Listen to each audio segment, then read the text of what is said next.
बलूचिस्तान में दहशतगर्दी का बड़ा मंसूबा नाकाम बना दिया गया है। सिक्योरिटी फोर्सेस ने 17 फरवरी को कार्रवाई के दौरान मुबैना खुदकुश बमबार खातून को खुदकुश जैकेट समेत हिरासत में ले लिया है। तर्जुमान वज़ीर आला बलूचिस्तान और DIG CTD की अहम प्रेस कॉन्फ्रेंस हुई है। गिरफ्तार मुबैना खुदकुश बमबार खातून का एतराफ़ी बयान चला दिया गया। खातून बमबार का कहना था कि उसे इसके शौहर ने वरगलाया, बच्चों को मारने की धमकी देकर कलदम तंजीम का काम करने को कहा। माहिल बलोच के जरिए बलूचिस्तान में दहशतगर्दी बड़ी कार्रवाई हुई है। कलदम तंजीमें नौजवानों का जहनों को तब्दील कर रही हैं। तीन और बच्चों को ढाल बना रहे हैं। सबसे बड़ी मिसाल आपके सामने माहिल बलोच का केस है। इसके ऊपर इन्वेस्टिगेशन हो रही है, इंट्रोगेशन हो रही है। आज मैं अपने बलूचिस्तान की तमाम माओं से, बहनों से, बच्चियों से रिक्वेस्ट करना चाहूंगा कि आप किसी का आलाकार ना बने। मामा कदीर जैसे लोगों को अल्लाह ने बेनकाब किया है कि ये मिसिंग पर्सन्स के नाम पर रोजाना रोड्स बंद कर। वज़ीर आला बलूचिस्तान के तर्जुमान कहते हैं कि बलूचिस्तान में माहिल बलोच के जरिए दहशतगर्दी की बड़ी कार्रवाई होनी थी। कलदम तंजीमें नौजवानों का जहन तब्दील कर रही हैं।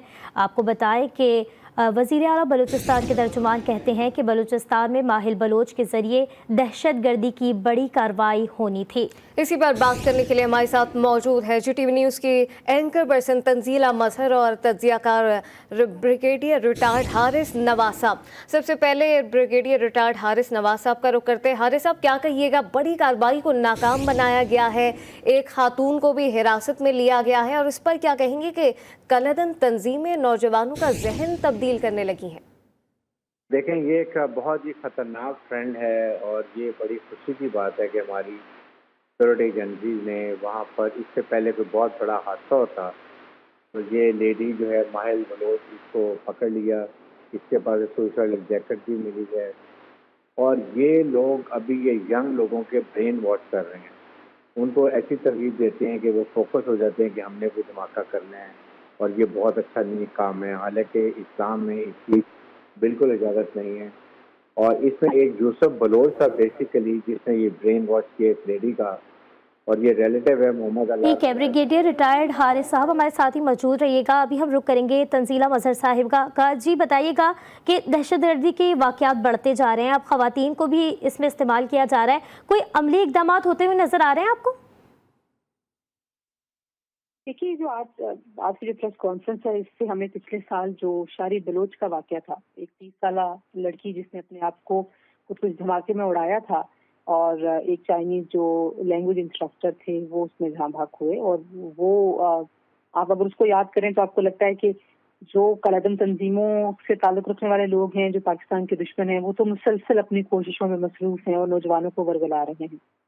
हम क्या कर रहे हैं, रियासत क्या कर रही है, एक सवालिया निशान है, क्योंकि नेशनल एक्शन प्लान को अगर आप देखें तो उसमें जो शिद्दत पसंदी थी, इंतहा पसंदी, उसको काबू करने के लिए बहुत सारी अप्रोचेस को सजेस्ट किया गया था कि हमें किस तरीके से जो महरूम तबके हैं, ऐसे अनासर जो इस तरह की एक्सप्लॉयटेशन कर सकते हैं। क्योंकि आप देखिए, बलूचिस्तान की महरूमियों का बड़े अरसे से जिक्र होता रहा है और नौजवानों को बहुत मिसगाइड किया जाता है। हालांकि रियासत वहाँ पर काम भी कर रही है, वहाँ पे लॉ एनफोर्समेंट एजेंसीज जो हैं वो अमन अमान को कायम करने के लिए आए दिन वहाँ पे कुर्बानियाँ दे रही हैं। और आप देखें कि कितनी शहादतें होती हैं, क्योंकि बलूचिस्तान का जो इलाका है, वो जो टेरेन है, वो इतना डिफिकल्ट टेरेन है कि अभी ब्रिगेडियर साहब थे आपके साथ, अगर आप उनसे पूछें कि वो उसका अमन अमान कायम रखना उस जैसे इलाके का बहुत जान जोखों का काम है। बिल्कुल तंजीला, अमन अमान कायम रखना यकीनन एक बहुत ज़रूरी है। इस हवाले से दोबारा को रुख करते हैं हारिस नवाज साहब का। हारिस साहब, आप कुछ कह रहे थे, उसको भी कंटिन्यू कीजिएगा, साथ इस पर भी रोशनी डालिएगा कि जो मासूम लोग होते हैं, जो इनोसेंट होते हैं या कच्चे जहनों के होते हैं, उन पर इस किस्म की हरबे अपने इस्तेमाल करना, उसके लिए क्या किया जा सकता है कि इस किस्म की कार्रवाइयों को रोका जा सके? देखें, ये एक बड़ा खतरनाक ट्रेंड है, और ये देखेंगे कितना ब्रेन वॉश होता है। एक माँ अपने बच्चों को छोड़ के इस तरह के काम कर रही है। यूनिवर्सिटी का तंजीम जिक्र किया लाहौर कराची में, वहाँ भी यही हुआ था।